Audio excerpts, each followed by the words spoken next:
Olá, eu sou Felipe Recondo e este é o Sem Precedentes, o podcast do Jota em que nós discutimos o Supremo e a Constituição.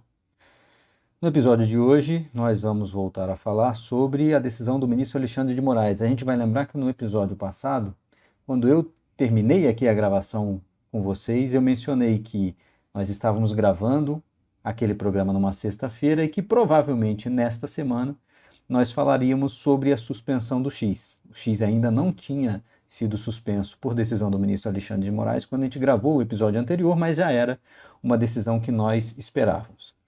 O ministro Alexandre, portanto, determinou a suspensão do X em todo o país, algo que está sendo feito ainda pela Anatel, com algumas falhas.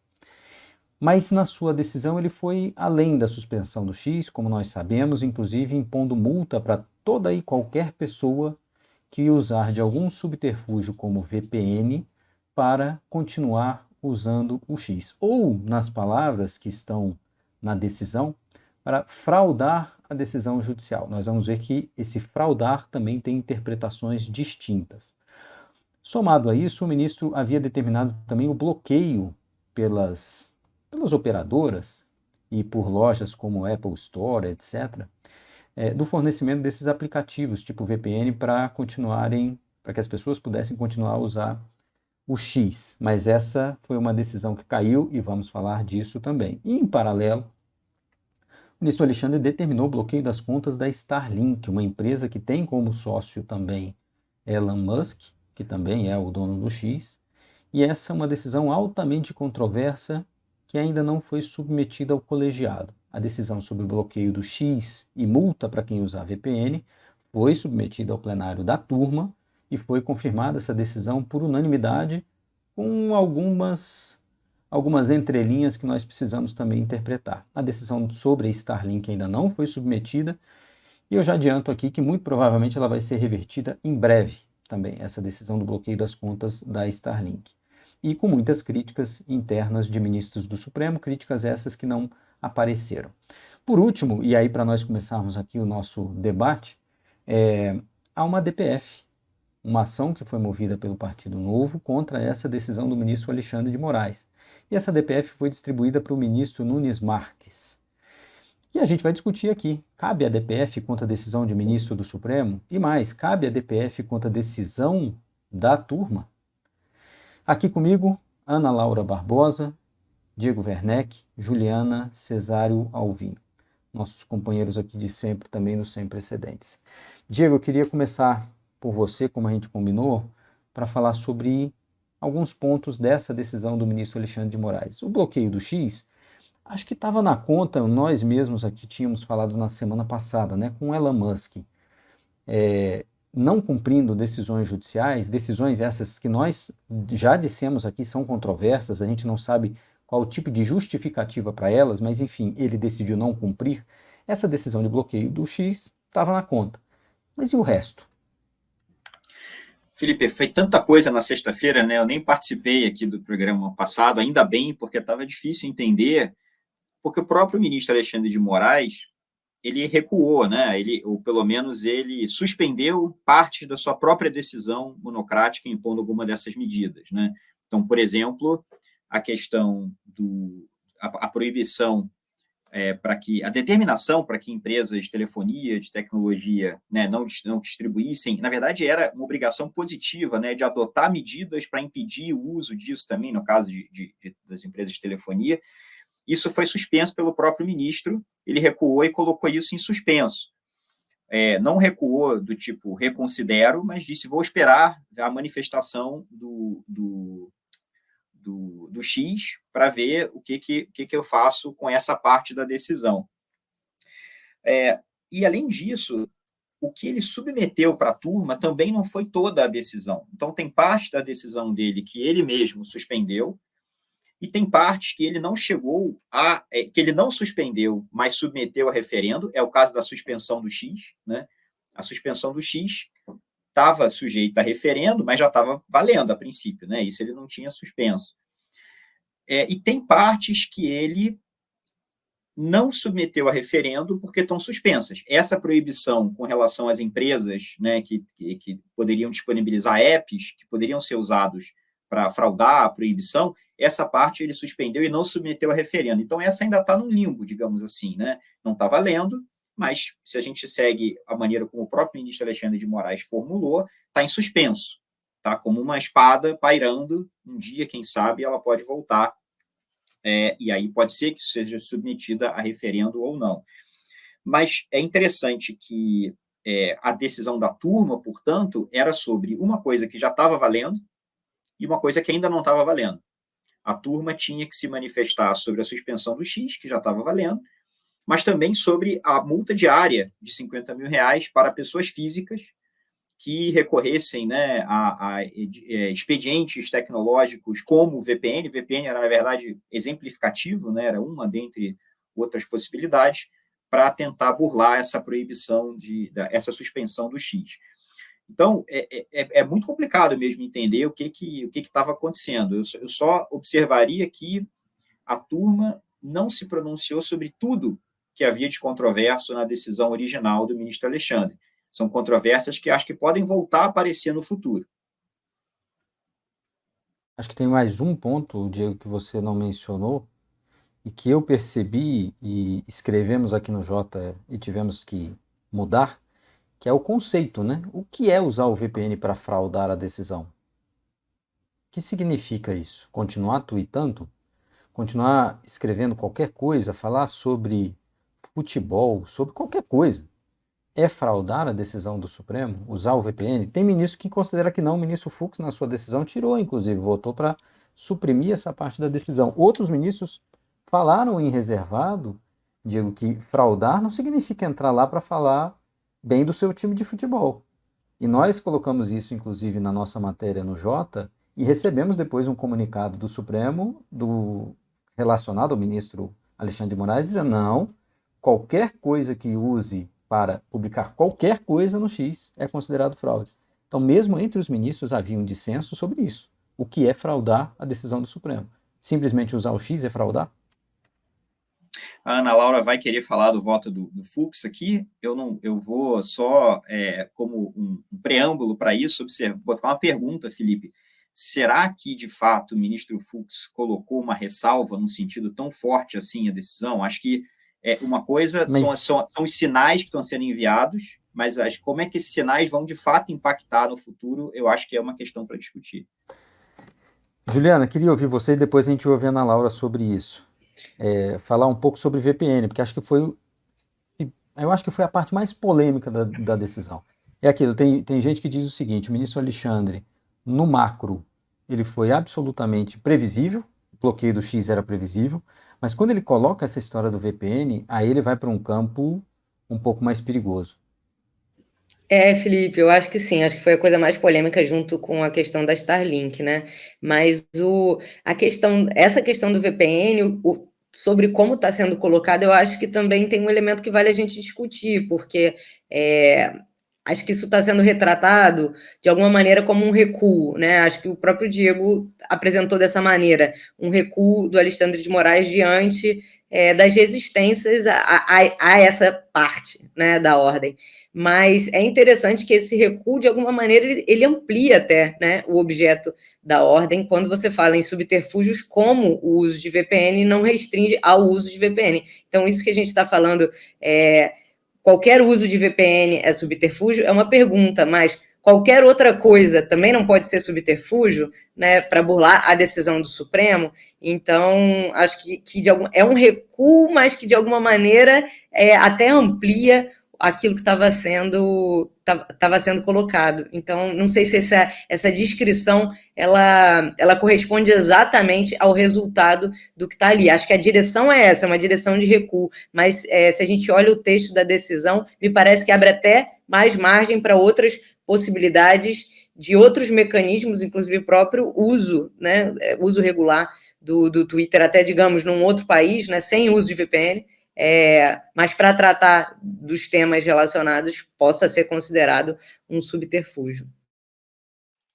Ana Laura, queria também te ouvir agora sobre o voto do Fux, sobre esse ponto, porque, como eu disse, eu conversando com os ministros que participaram do julgamento, eles falavam: não, entrar no Twitter, por exemplo, por VPN, para escrever sobre teses acadêmicas, sobre política, etc., não é fraudar a decisão do Supremo. Até porque a razão da decisão do ministro Alexandre de bloqueio é porque não cumpriam decisões de retirada de conteúdo de quem atacava as instituições, fazia discurso de ódio, etc. Se você está falando do seu time de futebol, o que isso significa de fraude? Mas aí o ministro Fux foi o único, eu acho, que fez alguma ressalva mais explícita no seu voto, né? Talvez não tão explícita, você vai dizer. Claro. Bom, então, como já foi adiantado, a decisão do ministro Alexandre de Moraes foi submetida a referendo na turma, foi acompanhada integralmente pelo ministro Dino, pelo ministro Zanin e pela ministra Carmen Lúcia, e tem essa figura um pouco curiosa do acompanhamento com ressalvas do ministro Luiz Fux. O meu comentário a respeito do voto do ministro Fux é que não me parece um acompanhamento com ressalvas, né? Um dos pontos da decisão da decisão do ministro Alexandre de Moraes, é a imposição de multa para quem utilize esses subterfúgios para acessar a rede. E um voto bastante curto do ministro Fux, tem basicamente um parágrafo de duração, tem a ressalva de que justamente a decisão ela não atinge as pessoas naturais ou jurídicas indiscriminadas que não tenham participado do processo. Se essa é uma ressalva, me parece que existe uma discordância com, por exemplo, a imposição de multa. Mas não existe no voto uma reflexão mais detalhada e é apresentado como um voto que acompanha e não como uma divergência parcial, né?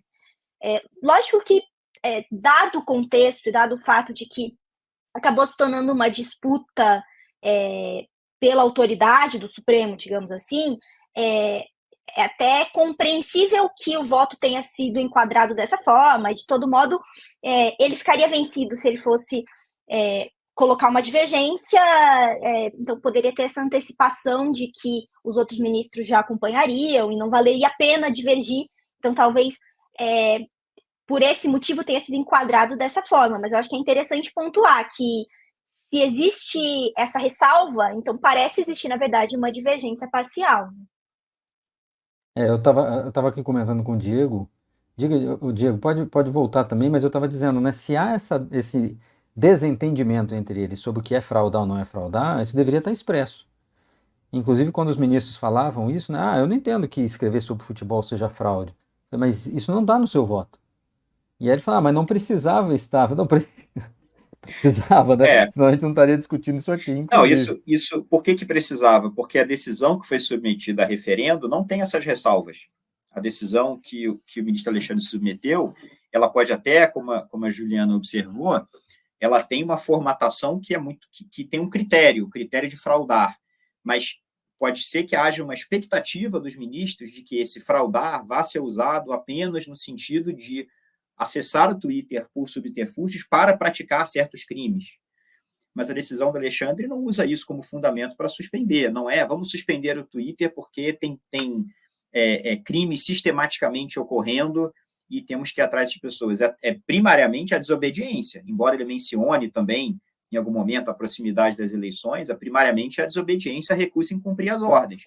De modo que, se as ordens fossem cumpridas, não haveria essa necessidade de suspender o Twitter em todo o território nacional. É assim que eu li a decisão e é assim que me parece fazer sentido que foi colocado para referendo. É que tinha um incômodo, né, Diego, dos ministros de acharem que isso era um exagero.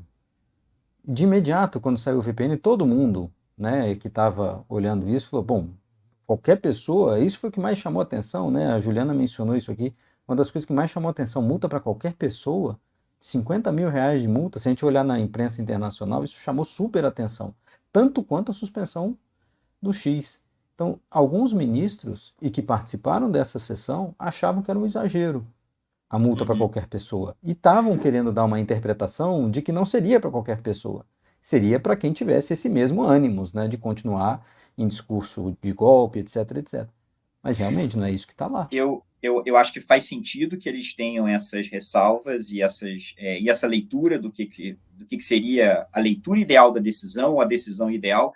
Eu só acho que não foi como votaram, né? Eu acho que o voto endossou uma coisa muito ampla. E é claro que pode haver a expectativa de que, com essa sinalização na voz do ministro Fux, isso vai, de alguma forma, influenciar como que a decisão vai ser aplicada. Mas, do ponto de vista jurídico, o que a gente tem é um campo fértil para a seletividade. Né? Quem que vai ser punido, de fato, com base nessa decisão? Com base em que critério?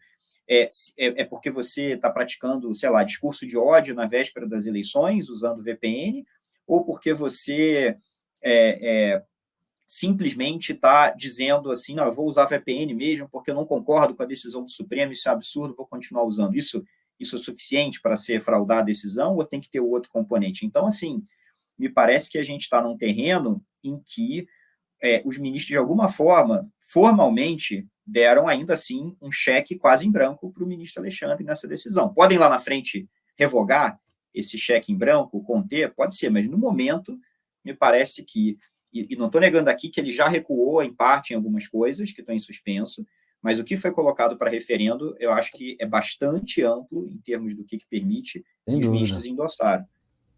Ana? Só para reforçar, algo que já estava na fala do Diego, que é também a dificuldade de entender como essa decisão vai ser aplicada, decorre até dessa dificuldade de entender na fundamentação da decisão se ela se deu por conta do perigo, do perículo memória que existe porque estamos nos aproximando das eleições e isso agrava o potencial risco de que as redes sejam usadas para esse fim, ou se a decisão se deu por conta do descumprimento do X de ordens judiciais. São duas coisas diferentes. E por mais que essa divergência parece ter aparecido, o fato dela não ter aparecido nos autos me parece algo problemático. E Ana... Diga, Juliana.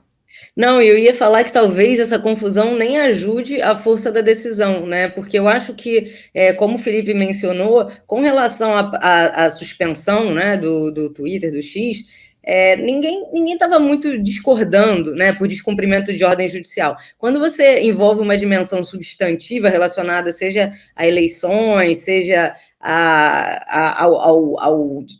ao objeto, né, dessas acusações, você confunde a discussão, porque aí tem muito mais polêmica, né, sobre quais são os limites, o que exatamente pode ser considerado, seja fraude, mas seja um discurso antidemocrático. Então, talvez isso até, de alguma maneira, enfraqueça a decisão, não só por ter sujeitado, né, o Supremo a críticas, mas por embolar um pouco aquilo que é muito mais consensual com aquilo que é muito mais discutível ou nuançado. Isso se soma também, né, Juliana, a decisão sobre Starlink, também super problemática, né, e que haverá provavelmente uma mudança na decisão do ministro Alexandre de Moraes. A gente viu nesta semana a Starlink começar a bloquear os perfis, né, começar a bloquear o uso do Twitter, do X, nas suas plataformas ou pelo seu sistema, né. E isso, obviamente, vai ser uma distensão na relação com o ministro Alexandre de Moraes, e minha aposta aqui é que ele volta atrás em algum momento sobre este ponto e aí não submete a referendo a decisão. O que é um pouco problemático também, porque a gente não vai saber qual é o entendimento do Supremo, se é possível fazer esse tipo de coisa. Super nova, inédita, de bloquear as contas de uma empresa para pagar as multas de uma outra empresa. Mas, enfim, eu queria partir para o outro ponto aqui que a gente precisa discutir, que é a DPF. A DPF movida pelo Partido Novo contra essa decisão do ministro Alexandre de Moraes. Quando a DPF entrou, e a Ana Laura vai poder me corrigir, quando a DPF entrou, a gente ainda não tinha a decisão referendada do ministro Alexandre de Moraes. Se bem me lembro, era isso. Então a DPF contesta a decisão do ministro Alexandre. Mas depois essa decisão foi referendada. E aí nós temos uma questão, Ana Laura, e queria te ouvir sobre isso. Cabe à DPF contra, primeiro, decisão de um ministro do Supremo, e segundo, cabe à DPF como um substitutivo de recurso contra uma decisão de turma para levar para o plenário? Bom, Felipe, o que a legislação fala, a lei que regula a DPF, ela fala que cabe à DPF para evitar ou reparar a lesão a preceito fundamental. E aí tem várias dúvidas a respeito do que significa preceito fundamental e, no fim das contas, o que responde essas dúvidas é a própria jurisprudência da STF. O que a gente tem de casos passados é que já tivemos decisões, já tivemos ações ADPFs ajuizadas contra decisões judiciais e já tivemos também decisões nessas ADPFs, né, por mais que não tenha julgamento finalizado. E o melhor exemplo disso é a ADPF 403, que foi ajuizada contra uma decisão judicial que determinou o bloqueio do WhatsApp. E nesse caso, nem existiam várias decisões, era de fato uma decisão com um argumento de que existia controvérsia judicial relevante, que é o termo que a legislação usa, e que normalmente é interpretado como várias decisões em sentidos variados, mas controvérsia relevante também é possível estruturar, de certa forma, o argumento de que tem uma possível controvérsia relevante, mesmo que exista só uma decisão judicial, que foi o que aconteceu nesse caso. E ainda sobre o cabimento da DPF, a lei também fala, e a jurisprudência também fala, que tem que ser atendido o requisito da subsidiariedade. Ou seja, não pode existir nenhum outro mecanismo, nenhuma outra via processual para questionar aquela lesão que não a DPF. E aí, nesse ponto, Felipe, a sua pergunta foi: será que a DPF pode ser usada como um substituto de recurso? Eu acho que nisso, se a gente olha para a jurisprudência é clara que não. Mas aí a pergunta que talvez a gente tenha que conversar aqui é se, nesse caso, a DPF está sendo usada como um substituto de recurso. Justamente porque tem uma dúvida relevante de saber se existe outra maneira de reparar ou de discutir essa questão de direitos fundamentais. Naturalmente, o X poderia, talvez tenha, ingressado com recurso dentro do próprio processo, um agravo, para discutir o bloqueio. Mas, além do bloqueio, tem uma parte da decisão que afeta sujeitos que não estão no processo, que é justamente a discussão que a gente teve na primeira parte desse episódio. E, por esse motivo, surge uma dúvida. Existiria um direito dessas pessoas questionarem essa decisão? E se existir esse direito, como é que elas podem? Porque se a gente disser que existe esse direito e que elas podem questionar isso, aí talvez possa surgir um argumento para defender o cabimento da DPF. Tem outra dúvida que aí também talvez possa ser discutido, que é: será que cabe a DPF contra a decisão de ministros do STF? E aí também é uma dúvida relevante, pode ser um motivo para que ela não seja conhecida. Mas, além desse motivo, eu acho importante colocar para o debate o fato de que tem sujeitos que não estão no processo e foram afetados pela decisão. Juliana. E acho que, na linha do que a Ana Laura colocou, uma parte do contexto, né, dessa decisão tem a ver com a discussão sobre prevalência de turma e plenário, né, ou de quem tem a competência para dar a palavra final sobre certos temas, e se o plenário ele pode funcionar como uma instância revisora das decisões da turma, né? Isso me lembra muito, não só pela discussão sobre instância revisora ou não, mas também pelo uso estratégico, né, desses espaços, a discussão toda em torno da anulação das ações relativas ao Lula, né, ao presidente Lula, que teve uma dinâmica, de alguma maneira, análoga ou semelhante, né? Só relembrando aqui o caso, como é que foi, a gente tinha ações relacionadas à suspeição, né, falta de imparcialidade, e ações relacionadas, ou argumentos relacionados à falta de jurisdição da vara em questão, né? E na época, o ministro Fachin levou os casos relacionados à jurisdição, à incompetência da vara, para o plenário, em que ele acreditava que tinha maioria e teve para isso.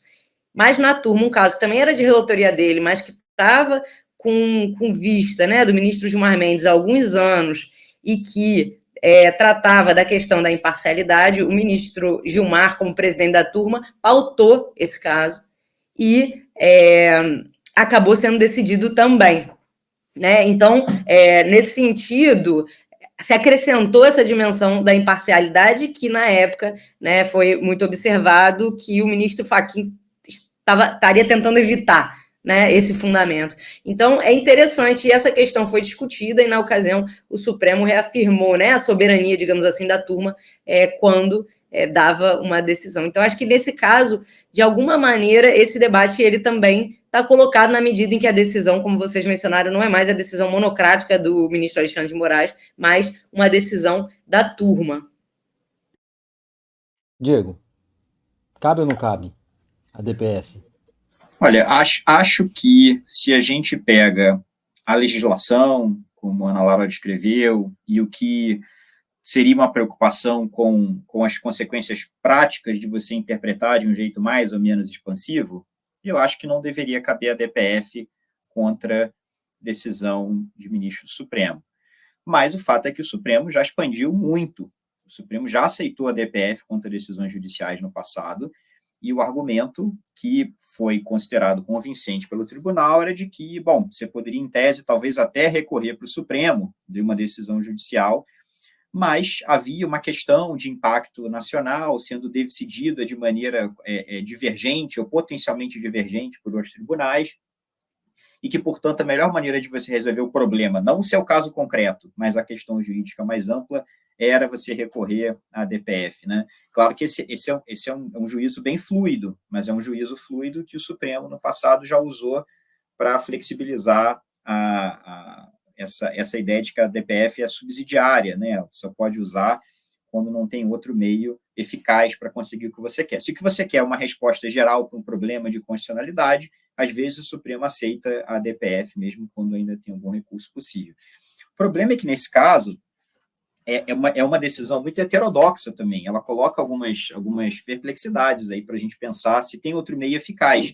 Como a Ana Laura colocou, né, vocês apontaram, tem pessoas que são afetadas pela decisão, que podem querer usar o Twitter. Será que eu estou dentro do fraudar a decisão ou não? Se eu simplesmente usar o Twitter, eu não sou parte desse processo, não tive chance de participar, e posso querer garantir que eu não vou ser punido. Mas se eu entro na justiça, tem uma decisão do Supremo lá em cima dizendo que o entendimento é esse.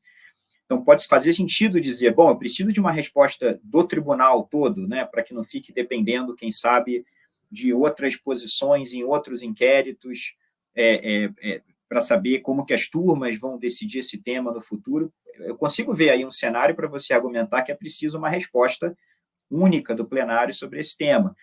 Acho que pode virar bagunça? Pode virar bagunça. Não acho que é uma saída fácil nem recomendável, mas acho que o Supremo abriu muito essa porta da DPF. E aí o problema agora é como que você justifica que cabe a DPF contra a decisão judicial de qualquer juiz ou tribunal, mesmo quando ainda cabe recurso para o Supremo, dependendo do contexto, mas não cabe contra, né, a decisão monocrática de um ministro, ou no caso complicado também, que a turma confirmou. Né? Então, eu não acho que é simples, eu tenderia a dizer que não deveria caber, mas porque também tenderia a dizer que outros casos que o Supremo aceitou a DPF não deveria ter aceito. Mas é difícil, complicado. Em termos procedimentais, eu também tenderia a dizer que não parece caber, e talvez o Supremo tenha errado quando aceitou lá atrás outras ações contra decisões judiciais nesse modelo, ou quando expandiu também a DPF em outro sentido, mas independentemente das questões formais de cabimento, acho que é interessante pontuar também que tem uma discussão relevante de direitos fundamentais relacionada à liberdade de expressão, que a inicial propõe, que acho que não vai acabar sendo discutido, de fato, e que poderia ter sido discutida na própria decisão do ministro Alexandre de Moraes, quando ele determinou o bloqueio, principalmente com esses aspectos que afetam também terceiros que não participaram do processo.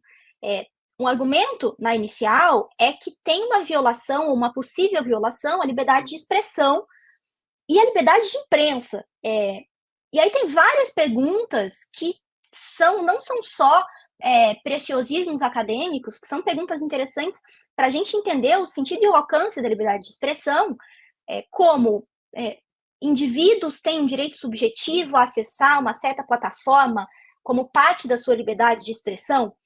Será que essas plataformas podem ser equiparadas à imprensa? Eu acho que não. Mas, de toda forma, a discussão da liberdade de expressão, ela persiste, ela continua. Será que é uma restrição à liberdade de expressão dos indivíduos? Esse bloqueio da rede, dos indivíduos que acessam a rede, se for uma restrição, será que é uma restrição legítima? Porque ela pode ser, existem restrições de direitos fundamentais a todo tempo, desde que ela seja justificável, tudo bem. Mas, até pela forma como a decisão foi enquadrada, a decisão do ministro Alexandre de Moraes, agora referendada pela turma, ela não abordou essas questões de direitos fundamentais. Tem um aspecto relacionado a uma sanção pelo descumprimento de decisões judiciais, tem uma parte relacionada às eleições e ao risco de desinformação, e se tem essa abertura para uma discussão mais material de risco de desinformação, também poderia ter tido uma abertura para discutir essa questão de direitos fundamentais, que é relevante, porque, afinal, a decisão afetou a vida das outras pessoas. Talvez a ADPF não seja, de fato, uma via formalmente adequada para a gente discutir isso, mas a própria decisão do ministro Alexandre de Moraes e o julgamento da turma que deliberou sobre o referendo poderia ter sido um locus para discutir isso, mas não foi. Posso só apontar uma coisa muito rapidamente, Claro, Ana? Diego. Você tinha falado antes até da gente começar o programa, acho que você tinha comentado que essa questão que você apontou, que essa faz sentido imaginar que tem que ter uma resposta pelo Supremo, talvez pudesse ter vindo numa DPF contra outro objeto, né? Talvez aí os atos das... O Luiz que estava aqui conversando conosco antes, né, até para dar o crédito para ele, né, Diego, ele falou entrar com uma DPF contra a decisão da Anatel, né? Contra a decisão da Anatel, por exemplo, que determinou o bloqueio. Então pode-se entrar com uma DPF contra a decisão da Anatel, mas não do ministro. Exatamente. Então é possível resolver o problema que a Ana apontou de um outro jeito, talvez? Juliana, você ia falar?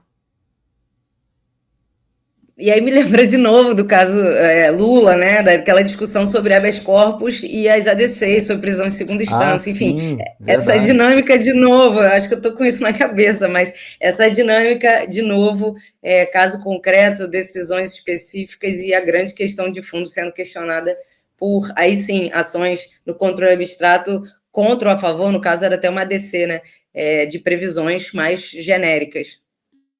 A gente estava falando aqui no início, eu mencionei, discordando um pouco do Diego, né, sobre, mas não cabe então nada para levar para o plenário, né? É um pouco de contestar o desenho de como ficou a divisão, né? Eu lembrava aqui que na década de 70, quando se dividiu, década de 60, dividiu o Supremo em turmas, havia essa contestação. Peraí, você vai ter 2 tribunais, 2 Supremos agora? E se um Supremo começar a decidir de uma forma diferente, né? É claro, né, no STJ, por exemplo, se uma turma decide diferente da outra, leva para a sessão, que aí uniformiza. No Supremo, de fato, não tem isso, mas eu acho que é um pouco do desenho. E tenderia, Diego, na minha discordância com você, concordar com a Ana. O lugar para fazer isso era a decisão colegiada de agora. E o Supremo perdeu a oportunidade. E engraçado que me parece que perde a oportunidade para sair em defesa do ministro Alexandre de Moraes, da força da sua decisão e da legitimação que precisa, na visão dos colegas, para dar decisões como essa. E aí, para fazer isso, perde a oportunidade de dizer, afinal de contas, qual é o limite dessa decisão. E agora, diga, Diego. Mas acho que não é surpresa que esses problemas surjam. Você está falando do desenho do Supremo dividido em 2 turmas, mas esse desenho também não foi pensado para um ministro monocraticamente no inquérito tomar decisões que são regulatórias, né? Está desenhando como é a regulação. Mas aí o colegiado é que tem que corrigir isso. São os outros ministros que devem ser chamados e corrigir essa história, se tiver um problema. Mas é difícil pensar no desenho, na velocidade normal do Supremo, nesse Supremo aí, né? Mas, Diego, pede vista, faz destaque. Mas eu estou concordando. Elementos tem. Aí me parece que essa pressa/necessidade, depende da visão dos ministros, né, de referendar a decisão do ministro Alexandre diante dos ataques que estava sofrendo. E aí sai em defesa do colega e da legitimação do colega e perde uma oportunidade. Agora, a gente não sabe sequer, No dia seguinte eu ouvi o ministro dizer, não, ainda vou falar com o ministro Alexandre, porque essa história de fraude não pode ser assim. Sim, mas o julgamento terminou, eu devia ter me colocado no papel. Mas realmente acho que tinham essa preocupação, uma preocupação legítima, mas perdemos essa oportunidade e agora minha aposta novamente, eu aqui estou Bet Felipe, minha aposta vai vir o parecer da PGR, diga Diego, não, o Diego vai escrever, certamente, mas vai vir o parecer da PGR contra o cabimento da DPF e o ministro Nunes Marques vai arquivar. Poderia ter feito isso monocraticamente e aí levava o agravo para a turma? Para a turma não, para o plenário? Poderia. E acho que é isso que ele vai fazer, né? Só que depois dos pareceres que vierem da PGR e a manifestação também da AGU. Mas me parece o cenário mais provável, vai vir o parecer da PGR pelo não cabimento da DPF, também a manifestação da AGU no mesmo sentido, o ministro Nunes Marques vai arquivar, e aí, se houver um agravo, ele leva para o plenário, no plenário virtual, em lista, e o assunto morre. Mas é interessante também ver o movimento do ministro Nunes Marques de não arquivar essa DPF de pronto. Né? Eu acho que esse é um movimento também interessante. Ele fala na decisão, um pouco daquela decisão em que a gente vai forçando para tirar alguma palavra. Né? Ele fala, é uma questão importante, por isso merece a manifestação do plenário. Sim, mas ele não disse tudo o que ele pensa sobre a decisão nesse despacho que ele deu na DPF. Mas vamos aguardar, é uma cena para o próximo sem precedentes aqui, mas acho que este é o cenário mais provável. Nós não teremos a discussão sobre se cabe ou não a DPF no plenário, apenas uma decisão monocrática, manifestação da PGR, e lá na frente, quem sabe, um agravo que vai passar batido, ninguém vai prestar atenção, só a gente, como sempre. Ana Laura, queria agradecer a você, Diego, Juliana. A gente volta semana que vem com mais um Sem Precedentes. Até lá.